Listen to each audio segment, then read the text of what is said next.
They've been working on a plan to make Kentucky driver's licenses meet a decade-old federal requirement. The Real ID Act of 2005 requires a driver's license to be issued by a single state agency. But in Kentucky, the Office of the Court Clerk issues them. Tonight, officials believe they have a plan to meet the requirements. Victor Puente breaks down the proposal. Last week, the Transportation Security Administration updated their website to say the Department of Homeland Security is in the process of scheduling plans for Real ID enforcement at airports. Earlier this year, the state of Kentucky requested and received an extension on implementing the Real ID system. That extension expires in October of 2016, but officials say there shouldn't be a problem getting another one as long as the state shows the Department of Homeland Security that we've been making steps towards implementing that Real ID.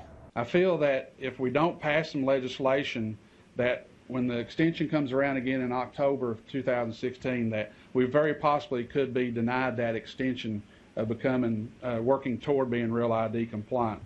Last month, the commissioner of the Department of Motor Vehicle Regulation told a state committee changes to the way licenses are issued in Kentucky could help the state get compliant.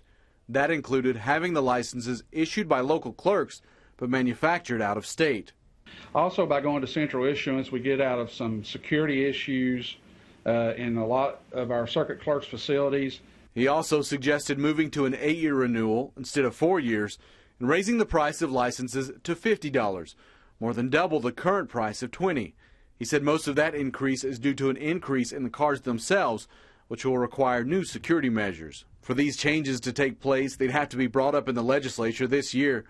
Cole says the earliest the state could begin manufacturing the new IDs would be 2019. In Frankfort, Victor Puente for the Fox 56 10 o'clock news.